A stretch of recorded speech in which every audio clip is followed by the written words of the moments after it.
Following the Eastern Campaign, all surviving Ferdinands were brought back to Nibelungenwerke for a major overhaul. These included the 653rd Battalion's 42 vehicles and a smaller number of vehicles that were recovered earlier during the Kursk operation and were sent back to Germany, as well as the 2 Alkett prototypes. It should be noted here that these vehicles were still named Ferdinands at the time. The Elefant designation was only implemented from February or possibly May of 1944 on, but was never used by the Germans to separate the improved form from the initially produced vehicles. It was more a fulfillment of Hitler's request to change the names of many vehicles to more aggressive animal names. As the Elefant designation was becoming official with the Germans during 1944, I'll be using it from here on out. As these were being gathered at Nibelungenwerke, the workers and engineers set about repairing any major damage, but also worked to address a number of noted shortcomings. This was mainly with regard to visibility, mobility, and anti-infantry weaponry. As this was not an easy task to achieve, the Vienna Arsenal was also included in the rebuild program. It was here that some 6 completely burnt-out elephants were brought back to life. Hello and welcome to another voiced article on Tech Encyclopedia. I'm your host, Dan, and today's article on the Panzerjäger P. Ferdinand was written by David B. And now, so long as I have your attention, I'd like to ask you to support us on Patreon. Anything you can give us goes towards making this channel better. In order to improve mobility, the elephants were provided with wider tracks. For better visibility, the improved Elefant received a commander's cupola very similar to that of the Stug 3. This cupola had 7 periscopes which provided the commander with good all-around view. The commander's hatch also had a small opening for the use of a periscope if needed, without the commander having to expose himself to enemy fire. The 2 small vision ports located on the superstructure's front sides were welded shut. The driver's periscope cover was also slightly improved by adding a plate to protect it from the sun. A few vehicles were equipped with 2-part rear casemate doors instead of the single-piece one formerly used. Visually, the most obvious change was the introduction of a machine gun ball mount placed on the right side of the hull. It was protected by an additional 100mm farmer, with a small opening for the machine gun. This mount had an elevation of -10 degrees to +15, and a traverse of 5 degrees in both directions. It was to be operated by the radio operator. Why the machine gun mount was never installed in the original vehicles is not clear in any of our sources, but there are a few different possibilities. While the original VK-45.01P had a ball-mounted machine gun, this was not carried over to the later Ferdinand vehicles. It was likely that Nibelungenwerke's engineers were forced to speed up production and did not have the time or tools to implement it. Also, the Ferdinand was initially intended to be used as an assault gun, like the Stug 3, which themselves lacked a machine gun. The protection against enemy infantry was supposed to be provided by supporting infantry. Whatever the case may be, from early 1944 onward, the Elefant had better means of fighting off infantry attacks. The lower hull armor of the driver's compartment was increased by adding an additional 30mm thick armor plate. The engine compartment top cover was slightly improved to provide better engine protection. Those of the engines that had been worn out were replaced with brand new Maybach HL120 models. Additional protection included Z-Merit anti-magnetic mine paste, which was applied to roughly half of the height of the vehicle. Gun shield, previously more of a field modification, was now being used as standard.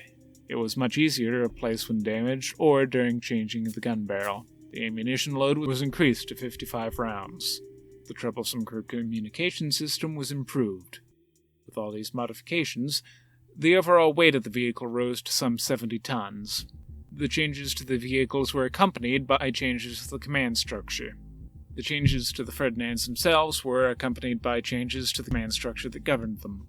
These included the appointment of a new 656th Regiment unit commander. The previous commander, Baron von Jungenfeld, was promoted to colonel. In his place, Oberst Richard Schmidtgen was appointed. Another change concluded the 656's fate.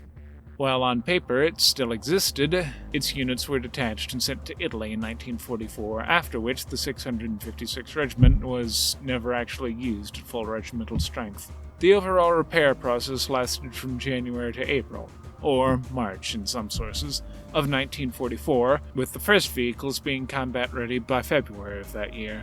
During this time, some 47 vehicles and the 2 prototypes would be improved to the new standard.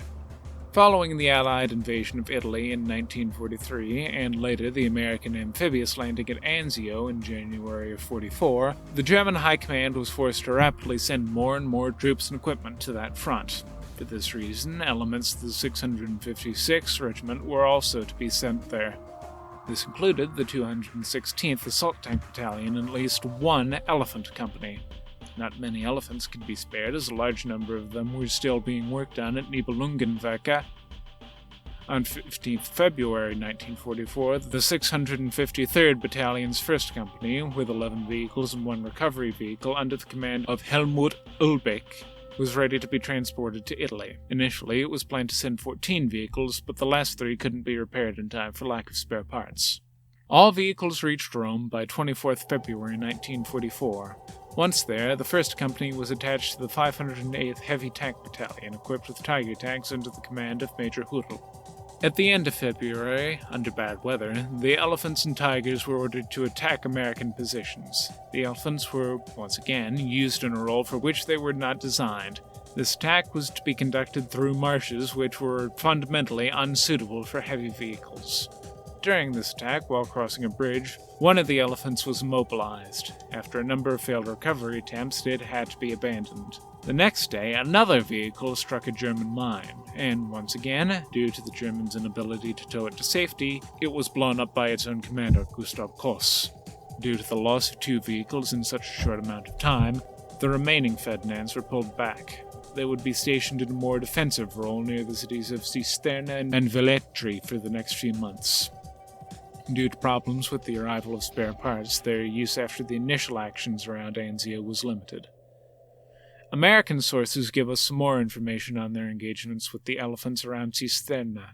In the report of the 601st Tank Destroyer Battalion, while on the road to Cisterna, 2 M10 tank destroyers commanded by Sergeant Harry J. Ritchie and Sergeant John D. Christian came under fire from a group of Tigers and 2 Elephants at ranges just over 230 meters. While Sergeant Ritchie's vehicle was under fire, the 2nd M10, commanded by Sergeant Christian, shot several rounds at the German vehicles, scoring 2 hits on a Tiger and 2 more on the Elephants. He reported that only 2 crew members from the hit vehicles managed to escape. Whatever damage he did to them, or whether his 76mm gun was able to pierce the Ferdinand's frontal armor at all, is not mentioned. By 20th May 1944, the Elephants were mostly kept in reserve for maintenance and repairs. A few days later, the Allies made a breakthrough, so the Elephants were once more put into action. In the initial engagements, they destroyed either 4 or 6, depending on sources, Shermans, with the loss of 2 vehicles. One due to an engine malfunction which caused it to burn, and the second was blown up by its crew after it was immobilized. Following this, the unit had to retreat back to Rome by June 1944. The enemy armor was not the only threat that Elephants had to face. The extensive Allied air superiority caused the further loss of 2 more vehicles after they burnt down. One was hit by a bomb from P-47 on 5th June while on the Via Aurelia. The second vehicle was lost 5 days later near Orvieto. The stream of bad luck did not end there. While one of the Ferdinands was crossing a particularly old bridge, it simply collapsed under the vehicle's extreme weight, taking the vehicle with it. This incident killed the vehicle commander. As there was no way to recover the vehicle, it had to be destroyed by its crew. At the start of July, the 1st Company of the 653rd had only 3, or possibly 4, vehicles with only 2 operational and 1 undergoing repairs. In addition, the unit still possessed the recovery brig Tika P. Though orders for the unit to pull back to Germany were given on 26 June, the frontline developments prevented this from happening. The few Elephants would see much more combat action up to early August, when they were finally pulled out to the Vienna arsenal. By that time, only 3, or 2, once again, depending on sources, combat vehicles and the recovery vehicles survived. Despite some misconceptions that the Elephant story ended in Italy, this is not the case. Those vehicles that were not involved in Italy were actually being prepared to once again face the Soviets. The 653rd Battalion was now under the command of Rudolf Grillenberger, while the 2nd Company was commanded by Werner Salomon, and the 3rd Company was commanded by Bernhard Konak. While the German army planned to send the Elephants to the east in March of 44, this was not possible. By late February, only 8 vehicles were fully operational, while the remaining ones were still under repair. Among other reasons, shortage of spare materiel, workforce, and a lack of electricity at the plant further delayed the completion of the remaining vehicles. On 8 April 1944, the battalion reached Brzezinny and was attached to the 9th SS Panzer Division Hohenstaufen by mid-April. The 653rd Battalion had 30 operational Elephants, 2 JgdPz vehicles, 1 Panther, and 2 Panzer III ammunition carriers. Additionally, 1 Elephant was still in Austria for repairs and so was unavailable.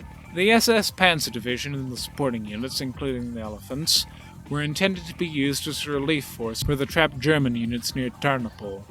The bad weather caused huge logistical problems and greatly slowed down the 653rd's attack, which led to the cancellation of an attack on the city of Siemiatkowska. On 24th April, another attack on Siemiatkowska was attempted.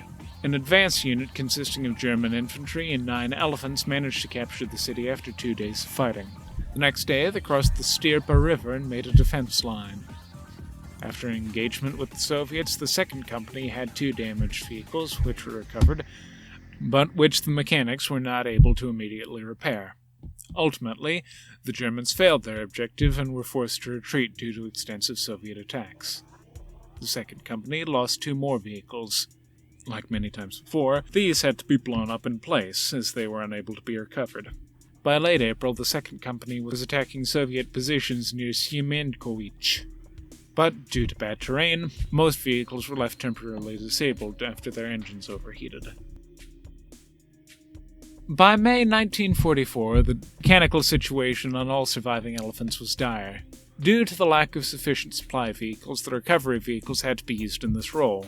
Despite many tank destroyers being temporarily out of action due to a lack of much-needed repair parts, the Elephants showed that they were still effective tank killers. The Elephant also gained a great reputation among the Russian, but also the German ranks, though not all were impressed. In his memoirs, a Nashorn tank destroyer driver from the 88th Heavy Anti-Tank Battalion, Gefreiter Hoffmann, wrote, "I never saw this Porsche thing.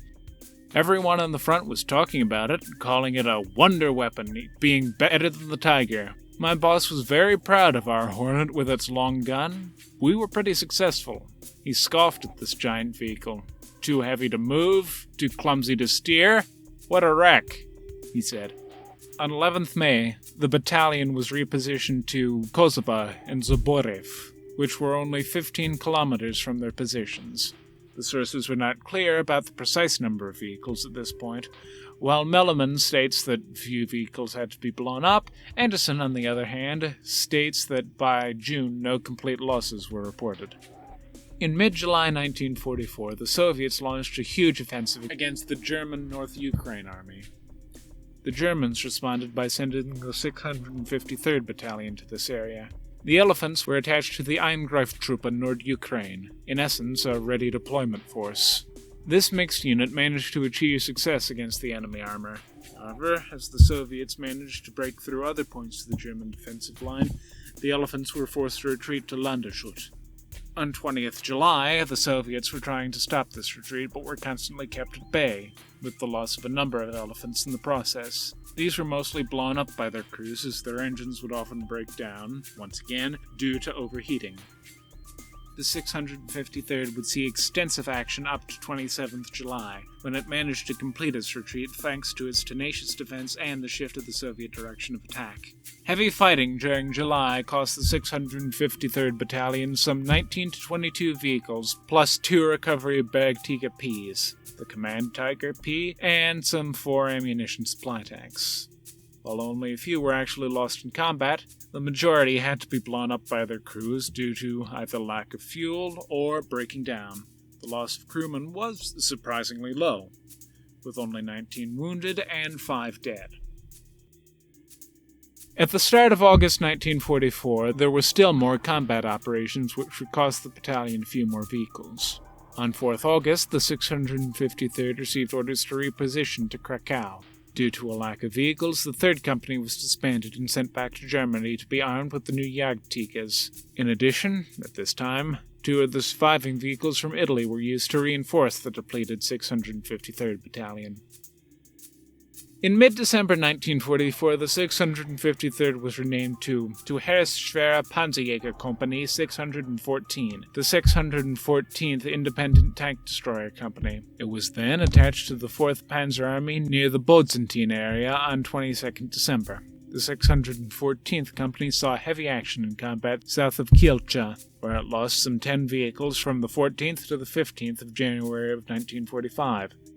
Interestingly, even by this time, the Elefant's front armor was almost invincible, even capable of resisting some hits from the IS-2's 122mm gun. By the end of January 1945, there were only 4 Elefants and 1 Bergepanther left. The mechanical condition of these vehicles was poor and they badly needed repair. Luckily for them, there were still some resources available to put them back into action. Once repaired, the unit was repositioned to Wunsdorf during April 1945. On 21st April, it was attached to Kampfgruppe Mervs, which, with the 4 Elefants, was to support Kampfgruppe Ritter during preparation for transport by rail to the Mittendorf station. 1 vehicle had to be left behind as it broke down and couldn't be repaired. It would remain there up until 1947 before finally being towed away. The remaining 3 vehicles would be separated, with 1 left defending a position at Leipzig and the remaining 2 sent to defend Berlin. These took action near Karl-August-Platz, where they were captured by Soviet forces. Prior to their engagement on the front line, while they were still being used for crew training, the Ferdinands did not have many mechanical breakdowns that needed towing vehicles. Even if they did break down, there were Sonderkraftfahrzeug 9 vehicles available for towing to the repair workshops. The reality of frontline service, however, showed the need for a dedicated recovery vehicle. In the field, a great number of Ferdinands were mobilized, as the Germans lacked the required number of Sonderkraftfahrzeug 9 and tank-based recovery vehicles. The damaged Ferdinands were often blown up by their crews to avoid them being captured. To somewhat resolve this issue, 3 available JgdPz chassis were rebuilt as Bergepanzer recovery vehicles. These 3 were completed by August 1943 and were issued to the 653rd Battalion, with 1 vehicle per company. They solved the lack of towing vehicles, and many Ferdinands were recovered thanks to their help. Of special note, during 1944, the 653rd Battalion's mechanics and engineers managed to build a number of improvised vehicles based on German and also captured vehicles. 1 such vehicle was created using a Panzer IV turret, which was welded onto a Bergepanther. Another example involved installing a 2cm Flak-Vierling 38 on a second Bergepanther. Soviet vehicles were also modified, with 2 receiving a new open-top turret armed with 2cm Flak-Vierling 38 anti-aircraft guns, while 2 more were modified as ammunition carriers. 1 rare-captured KV-85 had its gun removed and was used as a recovery vehicle. Finally, the 653rd Battalion was supplied with 1 JgdPz that was used by its commander as his personal command vehicle. Despite the small number of Elefants built, today there are 2 surviving vehicles left.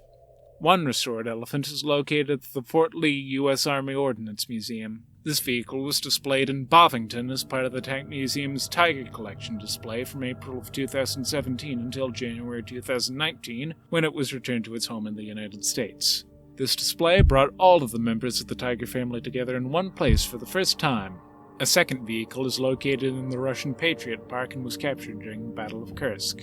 In conclusion, many sources that do not go into much analysis of the Elefants state that they were a waste of resources and had a poor overall design. It's important to remember that the Germans had already built 100 Porsche Tiger chassis. A lot of resources and time had already been invested into a vehicle that was not going to be put into production. There was simply no choice for the Germans but to make use of the chassis. For the later assembly of Elefants, additional resources were needed. The Elefant was rather hastily designed, which is best demonstrated by the fact that it initially lacked a commander's cupola and a hull machine gun. The engine compartment was too cramped, which later caused problems with engine overheating. Some of these problems would, admittedly, later be corrected. Ferdinands also required frequent repairs and maintenance, but nearly all World War II vehicles require such things to be effective in combat. The armament and the armor were some of the best of their day. The Ferdinand is also often seen as too heavy. At its 65 or, after modifications, 70 tons, it was. While it could reach a top speed of 30 kilometers per hour on good roads, its actual cross-country speed was only 10. Thanks to the long length, though, they did have a good trench crossing and hill climbing ability. In combat, the Elefant gained an enviable reputation among German and Soviet units alike for its deadly gun and its strong armor. Soviets, when engaging German tank destroyers, would often describe them as Ferdinands, even though they were usually other vehicles in the German inventory. The German propaganda machine also helped by portraying the Ferdinands as wonder weapons. Despite this, the Ferdinand's success as a tank destroyer is hard to deny. During Kursk alone, over 500 Soviet armored vehicles were claimed to have been destroyed by the Elefant, even taking into account a 50% overclaim ratio, which would be excessive. The numbers remaining are still quite impressive. In the end, the Elefant was a deadly tank hunter that was plagued by its rushed development and small numbers. While not a waste of resources, they were not wonder weapons, and possessed a significant number of flaws. That's all for this video. Make sure to follow our website, we'll be releasing new articles on the regular. You can follow us on Facebook, Twitter, Instagram or Reddit, and if you use Discord there's a link to our community server in the description. Also, likes, comments and subscriptions on YouTube are greatly appreciated. If you would like to help us continue to develop and expand, also consider donating on Patreon or PayPal. All of the funds will be used to help us enhance and design new articles and features for you. Until next time, keep us in your sights.